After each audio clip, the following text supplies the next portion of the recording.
వీక్షకులందరికీ నమస్కారం. ఇంధన వినియోగాన్ని బట్టి ఆ దేశం అభివృద్ధి చెందిందా లేదా అనే విషయాన్ని స్పష్టంగా చెప్పొచ్చు. తలసరి ఇంధన వినియోగం ఏ దేశంలో అయితే అత్యధికంగా ఉంటుందో ఆ దేశం అభివృద్ధి చెందిన దేశంగా చెప్పవచ్చు. ఇంధన వినియోగం అంటే డీజిల్, పెట్రోలే కాదు, కరెంటు వినియోగం కూడా ఇంధన వినియోగం కిందనే వస్తుంది.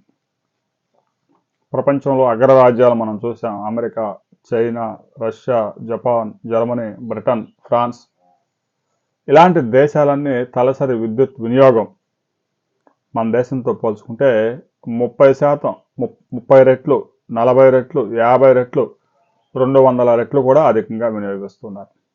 దేశంలో మొత్తం ఉత్పత్తి అయ్యే విద్యుత్తు ఆ దేశంలో ఉన్న జనాభా భాగించినప్పుడు వచ్చేది తలసరి విద్యుత్ వినియోగం. ఒకసారి చైనాతో మనం పోల్చుకుంటే చైనాలో మొత్తం విద్యుత్ ఉత్పత్తి 35 లక్షల మెగావాట్లు. అసలు ఇన్స్టలేషన్ కెపాసిటీ చూసుకుంటే 39 లక్షల మెగావాట్ల కెపాసిటీ ఉంది.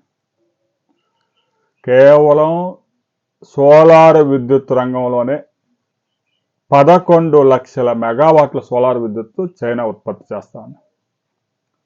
చైనాలో 39 లక్షల మెగావాట్ల కెపాసిటీ ఉంటే భారతదేశంలో ఇన్స్టాలేషన్ కెపాసిటీ కేవలం 5 లక్షల మెగావాట్లు మాత్రమే.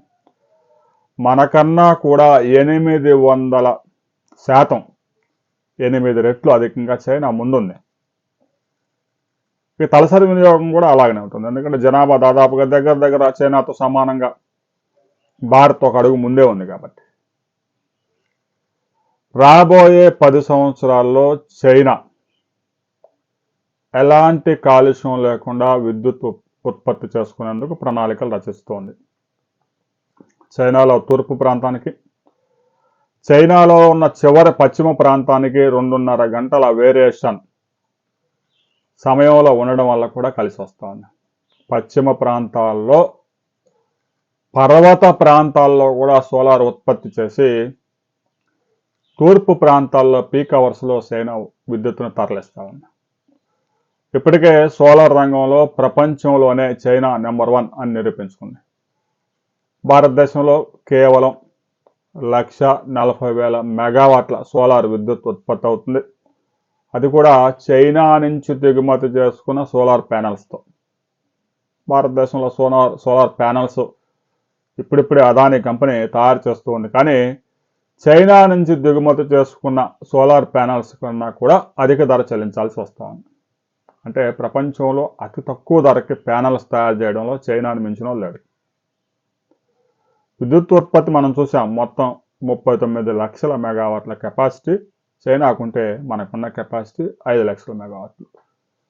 సోలార్ పవర్లో చూసుకుంటే చైనా 11 లక్షల మెగావాట్లు, భారత్ 1,40,000 మెగావాట్లు మాత్రమే.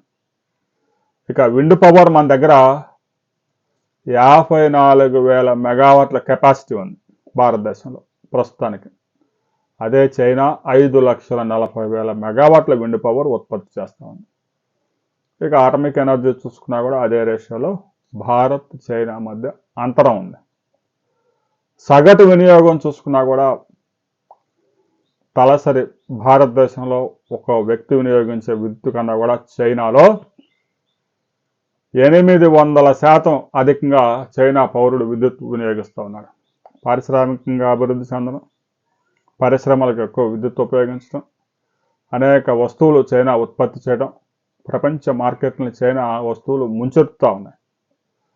చివరికి భారతదేశానికి దోమలను చంపే బ్యాట్ కూడా చైనా నుంచి తీసుకురావాల్సి వస్తూ ఉంది.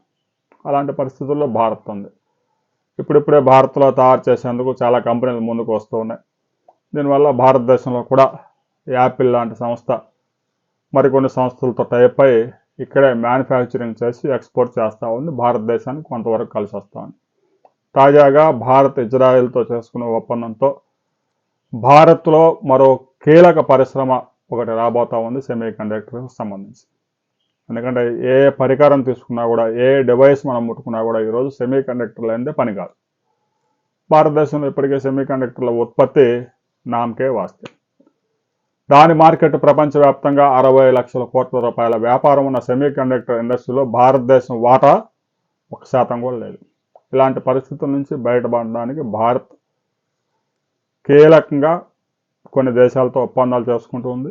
ఆయా దేశాల్లో ఉన్న అగ్ర సంస్థల్ని భారతదేశంలో ఉత్పత్తి చేసే విధంగా ఒప్పించి ఫెసిలిటీస్ కల్పించి పిఎల్ఐ పథకం కింద వారికి రాయితీలు ఇచ్చి ఉత్పత్తిని పెంచేందుకు ప్రయత్నాలు జరుగుతూ ఉన్నాయి. ఆ ప్రయత్నాలు ఫలిస్తాయా లేదా అనేది రాబోయే కొద్ది రోజుల్లో తేలిపోయింది. ఆ తర్వాత మరిన్ని వివరాలతో మరో వీడియోలో మనం కలుసుకుందాం.